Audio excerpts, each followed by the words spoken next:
Hello, I'm Paul Johnson with the Optimistic American. My guest today is Janine Stange, who's known as the Anthem Girl because she sang the national anthem in all 50 states.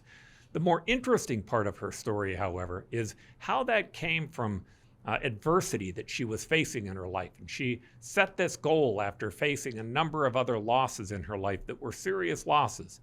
From there, she's become a motivational speaker that has become on high demand in a variety of different places.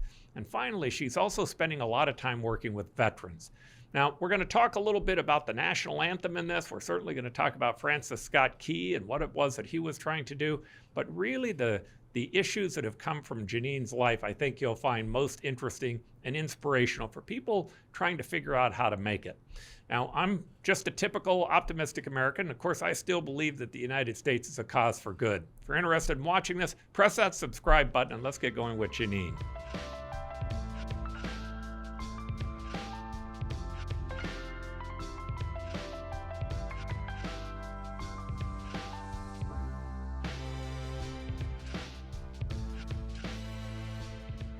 Well, Janine, I would like to thank you for coming on the Optimistic American. Thanks for having me. This is fun.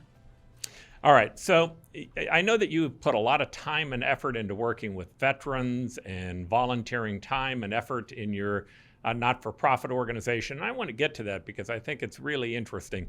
But I love this story about you actually going out to 50 different states and singing the national anthem. I think there's a great story just in that part. So if you don't mind, why don't you tell us, when you made the decision to do that, what was going on in your life? What was going wrong? What was going right? What made you make the decision that this was something that you wanted to go spend time and effort on? Yeah, well, I think a lot of ideas come from, maybe the good word is desperation, when you feel like you're at the end of your rope and then all of a sudden you've got an aha moment because you get out of your own head. So I had been out in Los Angeles. I'm from Long Island, but I was living in Los Angeles for a few years pursuing a music career. And it was around the time when a lot of things in the music industry were just not what you would expect them to be.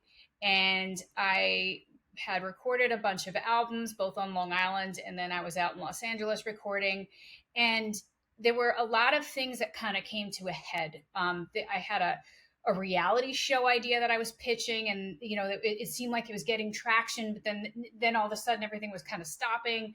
And at that same time, my mom had been diagnosed with breast cancer, and it was immediate stop. Everything. I left LA and I went back to Long Island to take care of her, and that was a 9-month ordeal.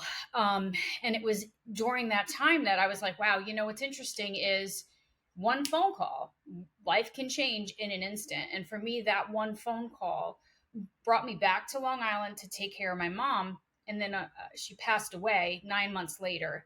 And when I went back to Los Angeles, all the things that I was pursuing really did not mean as much as they did anymore, because I had been given a new perspective.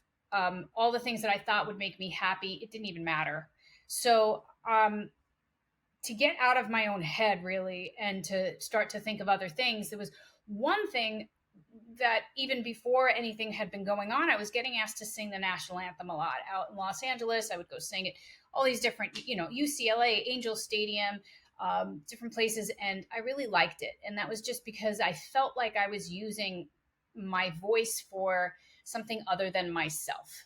I felt like it was like such a pure effort of just standing out with just a microphone and singing. So after that, my mom had passed away, and I was kind of having my own like, oh gosh, like what do I care about anymore? Well, I always knew my mom was proud of me when I sang the national anthem. That was one thing. But I also just felt like that was just me out there, just again, like I said, using my voice for something good.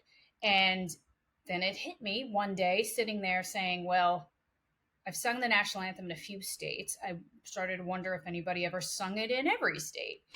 So I did what I'm sure you do when you want to do some major research. You Google it. And nobody ever sang the national anthem in all 50 states. So that became what I always say, it was like my marathon. Some people run races. I don't run, but I definitely could go and sing the national anthem in all 50 states. And it just became something that started to grow bigger than me. And that was a really eye-opening experience.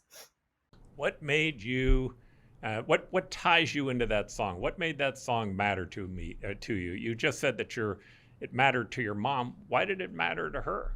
Oh, well, okay. So growing up on Long Island, my parents owned a bagel shop. And my mom made anybody, law enforcement, anybody in the military, veterans, she just made them always feel like $1,000,000. I mean, they came in and they just loved my mom. And if there was a grandparent or a parent of a child who was deployed, she'd always ask how they were as well, and how the kids that they were hoping, waiting to come home were doing. So I just always saw that it was never anything. I tell people, some people think I have a family member. I do now, family members who are veterans, but at the time, it wasn't necessarily that. It was just watching somebody who happened to be my mom have passion for somebody else, for their well-being. And it just always made an impact on me. And because I was a singer, singing the national anthem was just obviously like an honor to do, to be able to lead everybody in this one song. And I did learn, if you ever hunted down early versions of me singing the national anthem, it sounded very much like I was trying out for American Idol.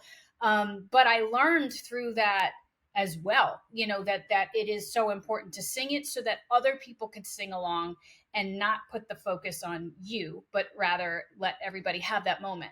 There are a lot of times veterans in the audience that want to be able to sing that song and not go like, oh God, where is she going with that?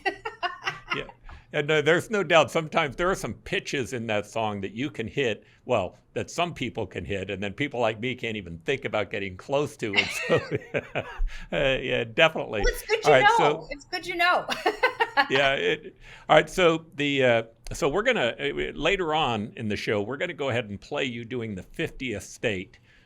In terms of the song that you sang. And if you want, you can Google Janine and take a look at it and take a look at the difference between how she sang it in the beginning and the end. No.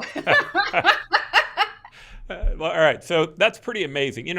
So what I like about the national anthem, I love the story of Francis Scott Key. Have you ever been to the Baltimore Fort Henry? Fort McHenry? I sang at Fort McHenry on the 200th anniversary of the writing of the national anthem. So that's a story in itself. I can tell you that story. That's pretty crazy. Tell us that story. Okay. So what had happened was I was nearing the end of the 50 state journey, and this is also just everybody probably knows this. Like, you tell everybody you're starting out on something you learn. Don't tell a lot of people that you're doing anything, right? Until you start to get towards the end when everybody really wants to support you. Because during the beginning, no one ever thinks you're normal. They think you're nuts. But what happened was I had gotten a call that they wanted me to sing for the Yankees versus the Orioles game, which was, I think it was September 13th. It was the day before. So September 14th, 2014 was when the national anthem, the lyrics were turning 200. So that became the reason why I needed to finish. Like, that lit a fire under me, because I had been like meandering around the country. As I got enough money, as I was able to get something, I would do it. And then all of a sudden that became a deadline. That's a tip for anybody that has a goal. Make sure you have a hard, deadline. Otherwise you will never finish it. So for me, they asked me to sing. And then all of a sudden there was like look, Fort McHenry is having this big celebration. And they asked me to sing during this event, which never in my life would I thought. There was hundreds of thousands of people swarming this area in Baltimore because of the 200th anniversary. They put a lot of promotion around it. But what happened was there was I had a couple, I'm trying to remember this now. There were a couple of news stations that I had to go to because, again, the Today Show had done a feature, and a couple other national news stories had happened that, there's this girl that went and sang the national anthem in all 50 states, and it's centered around the fact that the national anthem is turning 200.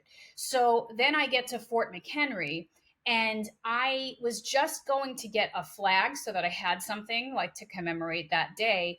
and I needed to be on a different stage. So this is pretty big. If you've ever been to the Fort McHenry monument in park, it's big. So I get to this area where I was going to be able to buy a flag, and there was a huge line. So I found a park, what do you call them? Ranger, I guess. And I said, I have to be on stage. I have to sing. And she's like, hold on a second. Would you sing for the line so they let you cut? So I sang for the entire line. They made this announcement and I sang, and then I had to cut another line. This was very bizarre. I had to cut another line, and they then said, okay, let her sing again. So I sing again. I mean, how apropos. And then I got to sing. Now, this was not planned. I got to sing at Fort McHenry with the huge flag. They were raising flags for people along with the big flag, kind of like as a commemoration.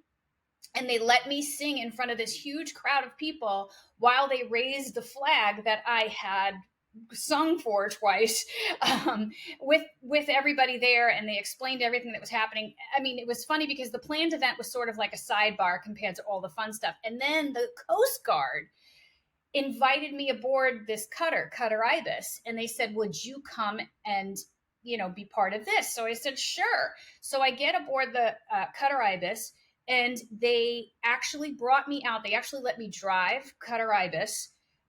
Nobody threw up or fell overboard. I'm very proud of that. But we drove to the spot where Francis Scott Key was floating on a boat when he saw by the dawn's early light our flag still there. So I sang at Fort McHenry at the flagpole that everybody was focused on, seeing if the flag was going to go down. That meant we were not doing well. We were going to lose.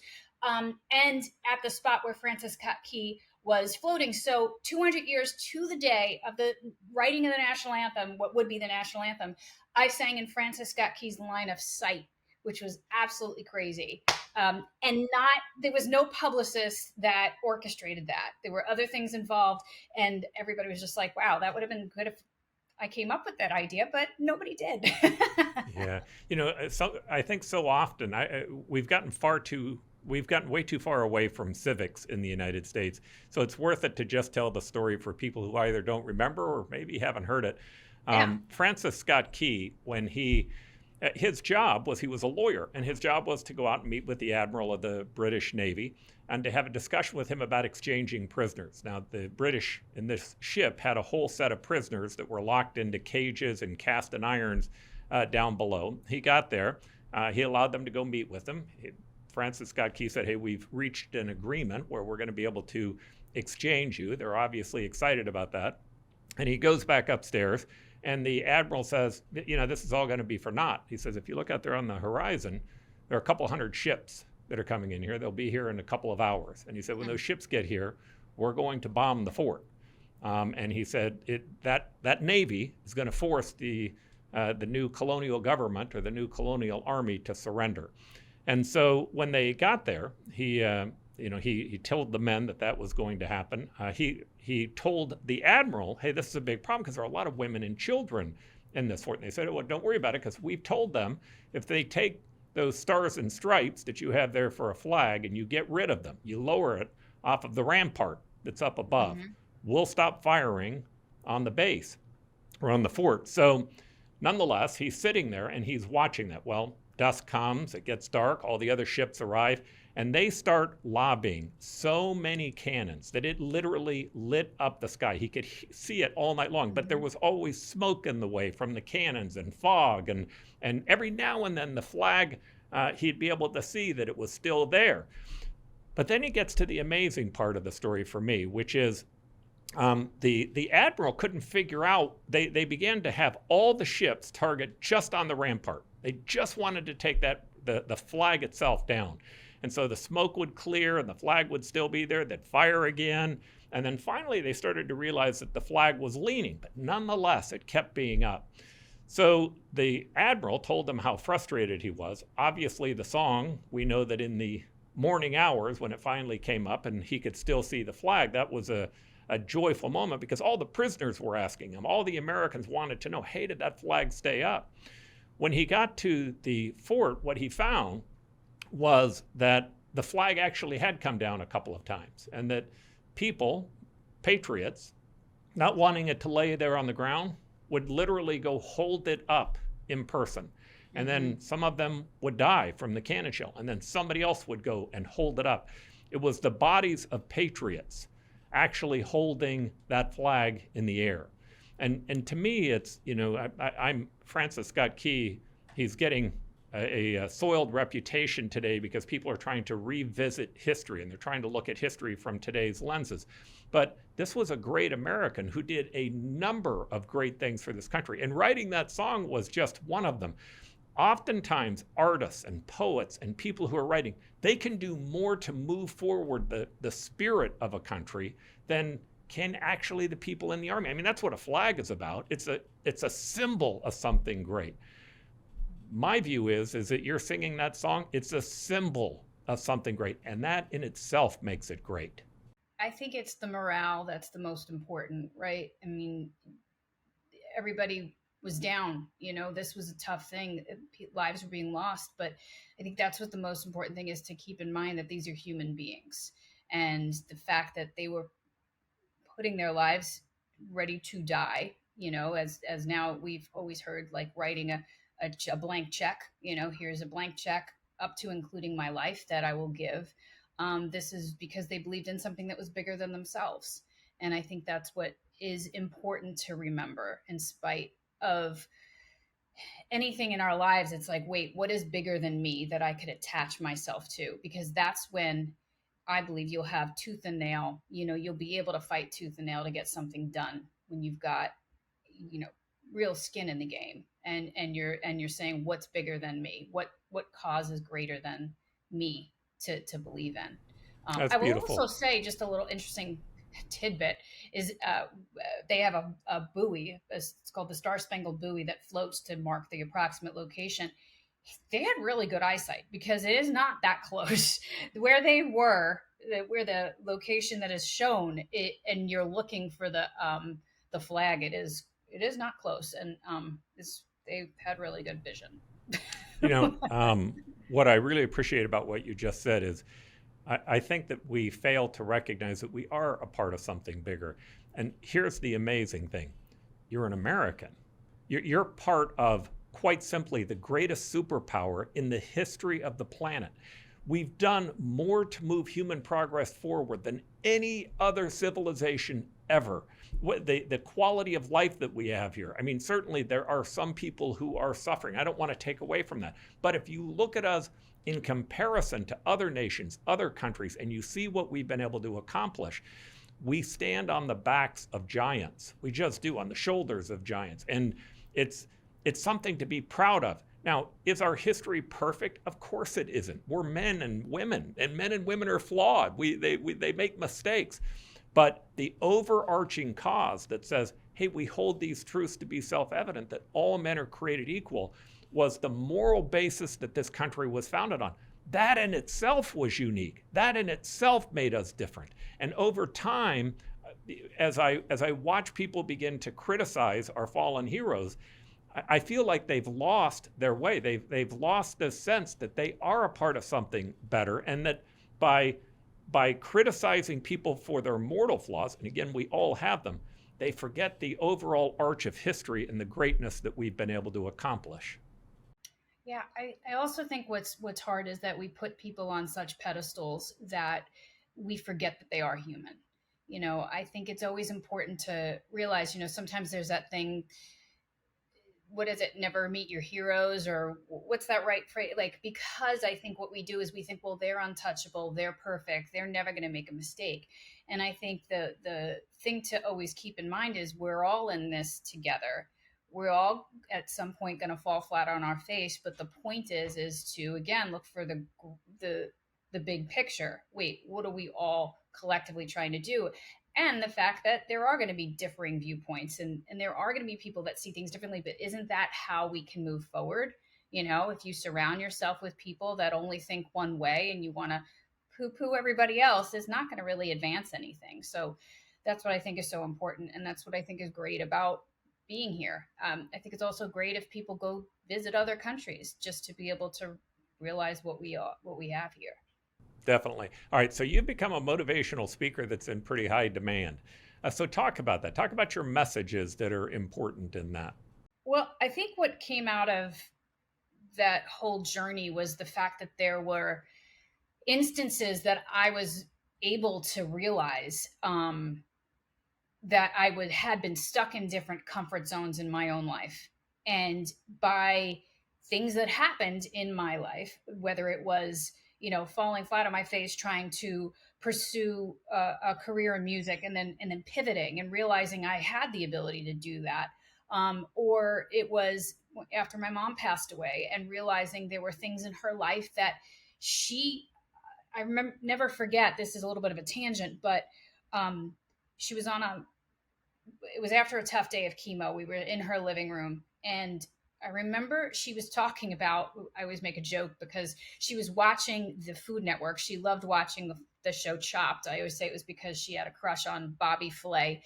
But I remember she said to me during a commercial break, I always wanted to order the lobster whenever we went to these nice restaurants. And I would always say, well, when there's a special occasion, then I'll order the lobster. And she said, had I known this was going to happen, I would have ordered the lobster. And that right there in itself is like we put conditions on our goals or on things in our life. And I always call these things, when I give my talks, I talk a lot about when then statements. And that's like, when I have enough time, then I'll start spending time, with my family. Or when things get back to normal, when I feel like everything isn't so crazy in this country, then I'll start to contribute or volunteer or help other people. And that's really just something we tell ourselves so that it doesn't really bring us out of a comfort zone. So when we're in comfort zones, we're hiding behind our fears and our doubts. So for me, having had the comfort zones that I was living in kind of blown to pieces, I began to see that this is something I could share with other people.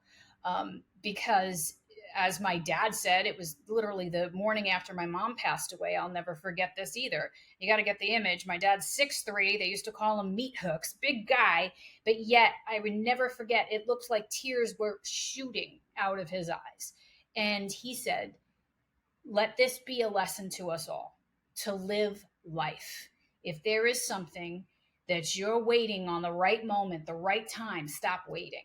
And I never forget that, because my dad wasn't the Mr. Profound talk all that my mom was. My dad really kind of was more quiet. So for him to say something like that, I realized, like, if this is an experience that I can put together into a story along with lessons that can help other people who may otherwise not realize they are doing things that are just basically keeping them back in a comfort zone rather than doing things that they have been given, gifts and talents that they've been given. Well, that's what I love that I get to do. So after singing the anthem in all 50 states, a lot of companies were asking me to sing for their conference. They would have these big conferences and I would go on stage, sing the national anthem. It took 90 seconds and I'd be back on the airport by the time they started with their general sessions.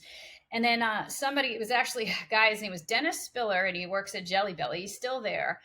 He and I were at this conference, because I had met him during a lunch break. And he's like, because I was talking a lot, shocker. And he said, you could really share a lot of your stories. And that's where the concept of speaking was born. And I actually started speaking in schools, which, advice to anybody who wants trial by fire, go speak to a bunch of elementary school kids, and you'll have a lot more respect for teachers as well. But it really, I think, forces you to be as interesting as possible at all times. So that's what I did. And I shared a lot of advice, actually, that I from a World War II vet that I met. And that's how I got things started. And then from there, I realized I wanted to talk to adults, because I felt like there was so many people that were struggling with similar issues that I had. And if I could help them get out of it, well, then that would be great. All right. So what's your 5-step mindset? The motivation mindset? Yes. That is, okay. So that is sort of like a culmination of everything I talk about in the keynote. The first one is Make sure you're clear on your mission. Make sure that you have distilled down to your values, because I believe a lot of times we set goals in our lives and they have nothing to do with our core values, what it is that makes us tick. So if we're able to realize that we're maybe not clear, we're fuzzy on missions, that's why we're saying yes to a whole bunch of things, it's time to say, wait a second, what exactly is it that motivates me? What makes me get up out of bed every morning? And then align those things up with your values so that you're able to continue rather than just abandon things. Say, yes, I'll do this. You see somebody on Instagram doing something, so you want to do it. And it never really resonated with you in the first place. The second thing is to make a move, not wait for everybody else, not wait for permission or validation, because that may never happen. And then always be clear on your motive, which is your why. Why again? Why is it that you're doing that? Then I always tell people that they have to be aware of that you have to habitually maintain. Just because you attended one conference and got all excited about something doesn't mean that you're set. It means that there's a constant evaluation. You got to constantly move into other things to kind of keep recalibrating and adjusting. And then the last thing, as part of the motivation mindset, which I think is the most important, is to take a moment. We don't do that anymore. Who sits and says, okay, let me just, from a 30,000 foot stance, let me see what's going on. Let me take a moment to be grateful for people maybe that paved the way for you, but also for the fact that you're showing up, because a lot of times we push that aside and we don't say, wait a second, I got to give myself credit for the fact that I'm still motivated. I'm still doing this. I'm still on this path. And that's, I think, gratitude is just so important in so many different ways. And so those are the different things that's one little section of my talk. Yeah, that's, I find I have to work a lot on trying to help motivate people in my business and the things that I do, but also trying to help teach them how to motivate other people. And that's when it becomes even more challenging. But if you look at the formula, it's not a complex formula. It's the very first thing that you have to do is you have to set a goal. It kind of goes along with your 5 steps. You have to say, okay, here's what I'm trying to aim towards. Yeah. The second thing that you have to do after you end up setting a goal is you have to start trying to put together a plan to work in that direction. And then you need somebody that's patting you on the back and that's telling you, okay, this is you're doing good. Here are the things you've done right. Here are some things that you've missed. Now, sometimes you can't get an external force to do that. It has to be you. And then the last one is, when you get done, you have to evaluate it and say, okay, how did I grow? Because if you don't feel the growth, you're not going to be motivated. And that looking back, what you say, take a moment, looking back and being grateful is also, to me, about looking back and saying, well, I'm grateful and I also understand I've made some distance. It's always amazing to me, people looking forward will look at a goal and they'll say, man, that's just unachievable. And then after they get it done, they'll say, well, it really wasn't that big. It's the next one in front of me that's big. Well, I think what happens is you look at that big goal, you look at that big distance, and that, sure, you have to know what that is, but then it comes into what comes into play is the stuff that nobody likes to do. And that's the monotonous one foot in front of the other. People would never imagine, to use myself as that example of going through all 50 states. Everybody just sees the end, like the big thing, and how the news was there and they made a documentary about it, but nobody sees me in my barely furnished apartment in Los Angeles with I had I didn't even have television in my apartment. I used the TV that I had as an additional monitor, and I was looking for websites and contact information for anybody, any sports team that would have me. I was making cold calls. It was like in the drudges of a sales job, even though I was not making any money. I was trying to market what I was doing. People would hang up on me. People wouldn't call back. People would tell me I was crazy. I mean, all those things happen. But again, many people begin something. It is fun to begin, because typically there's the beginning ceremony, or there's the fun part of everybody, all right, here we go. That's why they talk about it all the time. You've heard it a million times that the first month of the year is always the biggest month for gyms. and then everybody stops. What happens? Because nobody wants to do the work. And that's what I tell people as well when I speak. It's like, what I'm literally telling you here is there is no shortcut. It's work. If you want this bad enough, and sometimes we don't want things enough for ourselves, well, then find somebody else that you could hook into that you're doing this for. Find something. Wait a second, I want to do this because I care so much about my relationship. I want to get better, or I care so much about my family, or being able to have that freedom to have that time, whatever it is. But you have to find something that lines up with your core values. Otherwise, you are just sucking wind. When our founder said that when they talked about the idea of happiness, what they really meant was purpose. Yes. The idea that we have to find purpose. Yeah. And what I think many people fail to recognize is you cannot find purpose. You cannot find greatness. You cannot find a better life. There's nothing worthwhile without struggle. And struggle takes suffering. And so oftentimes looking at your suffering is part of the way that you can monitor the growth that you're gaining. By the way, it doesn't matter if that's a business that you're trying to grow, or a goal that you're trying to get to in sports, or if it's a relationship. Yeah. The relationship's going to take some struggle and effort that has to be put into it if you want it to be the type of relationship Right. that most of us envy. Is it every flower has to grow through dirt? Or there's a quote that I saw. It wasn't, I don't know, it was like in a houseware store or something, but I just remember it's the truth. And unfortunately, it's so easy now, I think, in this era of social media, is you just always see everybody's wins. You always see the best angles. Now with filters, you only see people in their best light. And that's kind of what has created a fake standard. And we don't always remember, or don't always want to anymore, thinking, well, it's got to be something easier. There's got to be an easy way that somebody can hand this to me, but you also won't have the root system that you need to be able to stay when the storms hit, because you will fall, you will hit the ground, and that's just part of life, no matter how balanced. And that's what I talk about, is maintaining balance and igniting momentum from within, because maintaining balance means, that you're going to fall, but like bamboo, you want to bend and not break. And that's I think part of your story that I really like that you told up front is just this whole concept of, you had this goal. The goal was to create a pilot program, or a pilot movie or series, to be in music, to be able to sing. And then all of a sudden you begin to recognize, okay, the ability to get that done is difficult, and maybe it isn't even the single most important thing. If you look back on that, my guess is, not only did it, while it may have felt bad at that moment, you have to look back on it and say, wow, that got me to where I am, and I'm glad I'm here. Yeah.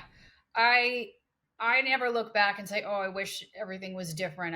Because I think even the fact that I worked, I hated it. When I was a kid, I was 9 years old. My parents owned a bagel shop. I worked every morning, every day during the summer when everybody else got to sleep in. I was up at 4:30 in the morning.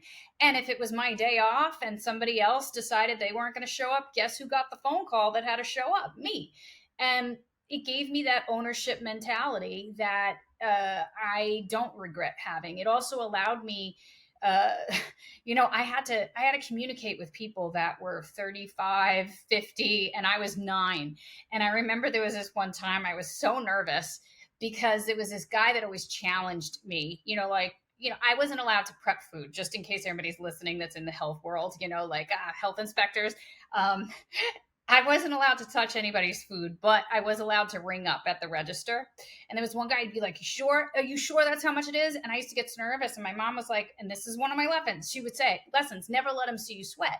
She'd go, you're the one that helped me figure out the price, right? You know what the price is. So don't ever let him see that you're nervous, because then he's gonna, like a shark, they smell blood. So that really taught me, do the work.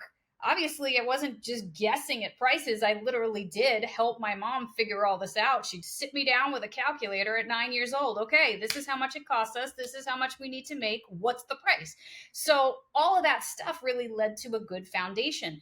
Was it fun being 10, 11, 12, like waking up at that hour? No, it was not. But what else? What is fun in the beginning that becomes worth it? Nothing ever is fun when you get into the trenches. But if you know it's going to happen and you're prepared for it, then it is what it is. All right. So tell me about 100 missions and what you're doing with veterans. So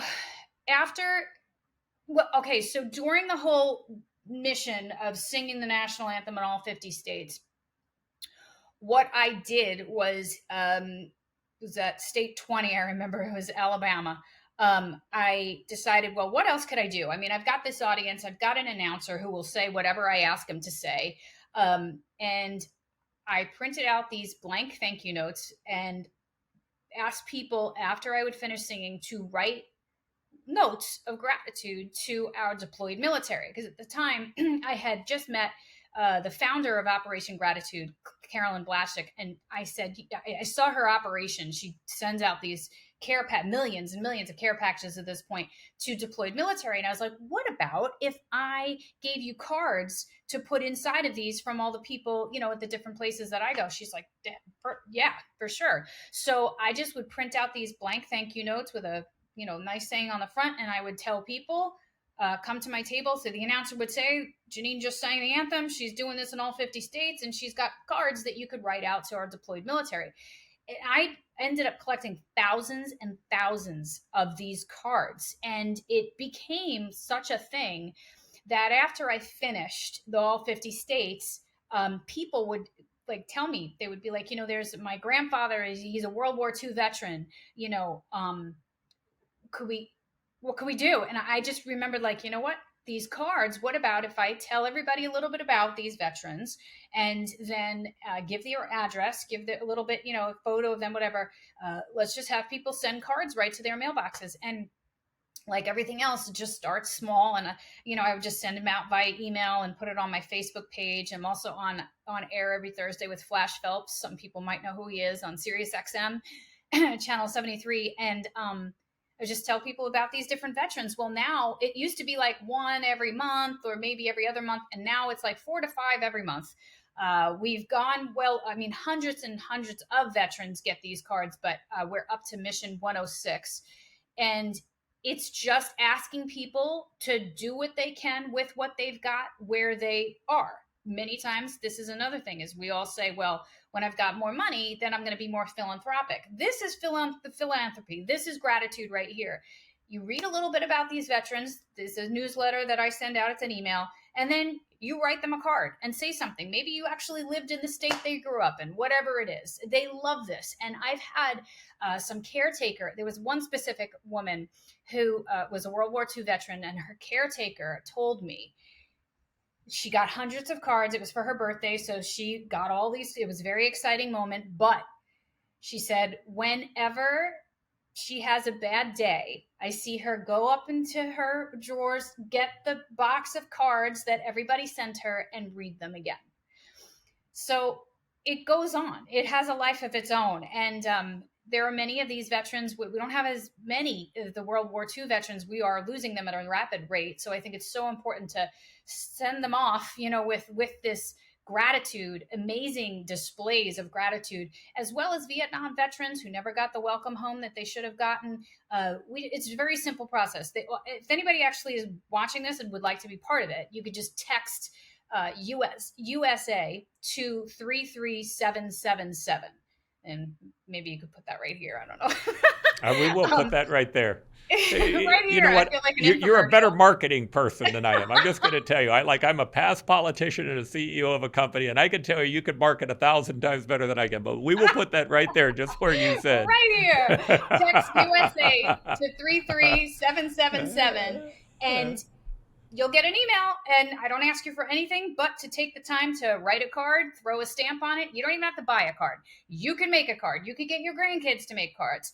You will then see most of the people that get are recipients of missions, their family sends us these photos of them with all their cards. And it's absolutely, one guy who was 96 or 100-year-old, I forget who, he said, oh, it was worth waiting for this birthday at 96 to get all these cards. So again, it's an example that I use. It's a working example of doing what you can with what you've got where you are. And Squire Bill Widener said that. A lot of people attribute Theodore Roosevelt, but he wrote about Squire Bill Widener saying that. So just so you know, I learned that. It is not Theodore Roosevelt. However, it is still just as good to remember. It is not about trying to do all these big things whenever that happens. It is about what can I do with what I've got, where I am. And we've got thousands of people that are on this list.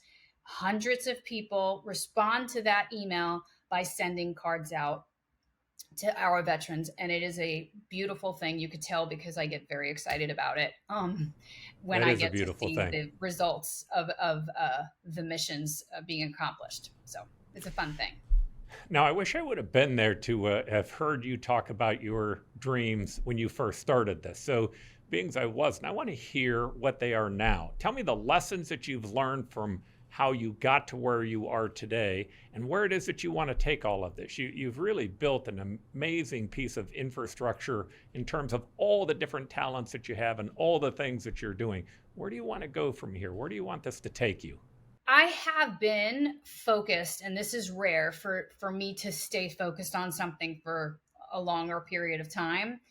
I absolutely, if somebody would have told me back when I was pursuing a music career that I would end up speaking on stages instead of singing, I would have told them they were nuts. But I love getting to share my story to an audience of people, professionals who are still at the core, very real people. I speak to C-suite level, they're all very professional, but to get them to really kind of get to their own core within a 45 to 60 minutes, sometimes I do workshops as well, means so much to me. Like I could be having like a tough week, everybody does, and then I get on stage and am able to see the like light bulbs go off, and some people come up to you after and tell you like, wait a second, this really was what I resonated with, and I'm literally going to make this change. It's just like, now listen, I'm not going to flatter myself. There are many people that do exactly what I do. I just always think of it that sometimes somebody needs to hear it from a guy who won a few Super Bowls and he's now a motivational speaker, or maybe they like the fact that there's this like, girl with this crazy Long Island accent who's going to like literally bare all explain how she went through things that she fell flat on her face and help people see like, wait a second, I don't want to continue on and have this cycle continue happening where I'm going around mountains. I just want to blow them down. And that's where I get to do it. So what I'm 100% focused on and what I absolutely love doing is speaking. And I feel like just continuing to progress deeper into that whole world where you're getting to speak to, audiences, large, small, it doesn't really matter. What matters is the fact that I get to connect with people through my story. Yeah, it's so important. I mean, we have about 400 employees that work for our company, and you can bring in highly successful people that will tell their story, and to them it will seem like, well, wow, that's not really me. I don't see myself ever getting there, which I feel bad for because I don't think that that's true. Oftentimes, it's much better for them to have somebody that they can relate to and connect with that has a story very similar to theirs, and that can show how they overcame hardship. So do that thing that you did again that says, here's where you would put, that thing, and say, what is it that I would put down there if someone wanted to talk to you about a motivational speech? Oh, you could just go to my website and you could, here. Here's my website. It's JanineStange.com, JanineStange.com. There is a spot where it's speaking. You could see a highlight reel of me talking. And then there's a spot where you could just reach out, contact through the website, and somebody will get back to you in regard to speaking. But yes, if any of you have companies, and I've spoken for contractors, like groups, like all like men, pipeline companies. And then I absolutely love speaking to, I mean, women can really resonate with a lot what I say, but I think men could really resonate as well. If no other reason than my like Long Island accent, they all ask me if I know Tony Soprano, which doesn't make sense because he's from Jersey. But anyway, I think it's just the fact that I try to just keep it as simple as possible and realistic as possible. I have not cracked any secret code. I just know that I think the secret code that we've all kind of told ourselves is, we don't need to really do it, is work. Yeah. Before we had you on, I looked through your website, and I will only say this: you definitely give a very powerful speech. It is definitely a motivational speech, and it's worth going to that website. And there you go, and taking a look at what's there. Okay, last question I have for you. So you've been around the country, you've spoken to lots of veterans, you've spoken to lots of people in different industries, and you sang that song in all 50 states. What are you seeing from people? Are they optimistic? Are they losing faith? What do you see when you talk to them? I think that you always have to remember sensational things or conflict always is what sells, right? But I remember going through all 50 states specifically and being amazed at how kind people were, how caring people were, considerate.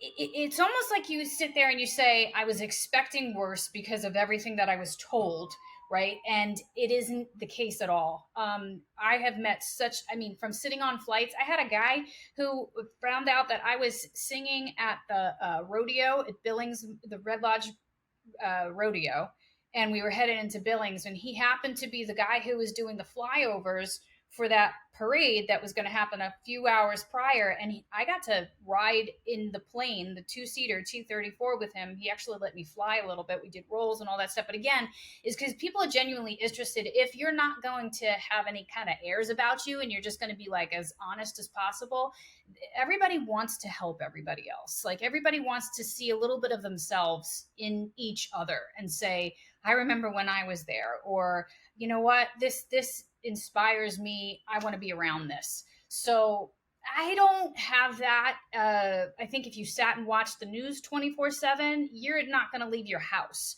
But if you get out there and actually interact with people and think of them, it doesn't matter if they have a differing opinion than you. That's fine. What matters is that you see them as a human being that has their own fears, their own doubts, their own successes, whatever that is. But if you're able to, as my mom would say, never let them see you sweat. Like, don't sit there and try to, I got to put an air about me so that they accept me. That is not what people want. You don't need anything but yourself, and you are enough. Yeah. And if anybody tells you different, then that's just, their own insecurities. So no, I don't see that at all when I travel. I actually have so much fun. People get nervous like that, probably watch the news all day. Like, what are you doing? How are you doing this? And I don't have any problems. I love the fact that you went to rodeos. I have a few scars on my body because I thought I should have been in a rodeo, but that didn't quite work out. Yeah, it was my dad's a rancher, or was. I don't know how you guys do. I mean, I've watched. There was a guy who fell, and the I don't think it was a horse. It was probably a bull. So bull riders stepped right on his calf. I mean, it was just wow. Yeah. The level of courage that all takes is admirable. And it's one of the toughest group of people I've ever met. But what I really agree with on your last point, and I just have to comment on it. If you watch television, you would think this whole country was completely divided and we're ready to have a civil war out on the streets. I was mayor of the city of Phoenix. I was in politics. Now, it was Phoenix, and Phoenix is it's a great city. But I was treated exceptionally well by the public. Every now and then people would get mad at me, but usually when they should, because they had an issue that they were upset about. It was something that was affecting their life. But overwhelmingly, people treated me very well. And I find the same thing in business. I find the same thing in communicating with people on the far right, the far left. You can find common ground if you do that one thing that you talked about. Set aside your own bias and partisanship and just see them as a human being. And as a human being, man, you get a much more wonderful experience than you do by sitting around talking about who's going to win the next presidential election. Right. If you blindfolded everybody, or like eliminated people's ability to Google, about who this person is, and you just let two people in a room just have a conversation, I think it would go a lot different than, if you were able to kind of like make up your own, okay, this is my own judgment. I think it's too easy to do nowadays. Yeah. All right. So at the end of this, we're going to definitely play your national anthem. I encourage people to listen to it. It's a beautiful thing. Janine, thank you so much for being on this show. And again, we'll make certain we get that stuff in there correctly. Yeah. Oh, and if anybody wanted to watch that whole journey, you could watch it on Amazon Prime, Apple TV. You could just see the different people I met. Also, I won't do it. This would be a spoiler if I did. But if you want to see the story behind State 50, what happened and how there was a connection there to my mom, and it didn't happen until it happened, watch the movie, watch the end, and you'll see. I forgot to bring that up, and that was an important part, the fact that they made a movie about you. That was awesome. So. Yeah, this crazy film company who they had to spend time with me and then spend 2 years editing the whole thing. I don't know how they even are still my friends, but they're actually still they became very good friends of mine. And I always tell them, I don't know why you still want to talk to me after listening for 2 years to edit a documentary. Absolutely nuts. All right, Janine. Hey, thanks again. And thanks for being with us on The Optimistic American. Thanks for having me, Paul. Well, Janine is definitely one of those people that I would call an optimistic American. Hey, if you like the work that we're doing here, press that subscribe button. Doesn't cost you anything, and we appreciate you becoming a part of our community. Again, I'm Paul Johnson. I'm just a typical optimistic American. I still believe that the United States is a cause for good. Thanks for joining us. As LP Field is her final stop, and she'll become the first person to ever sing our national anthem in all 50 states.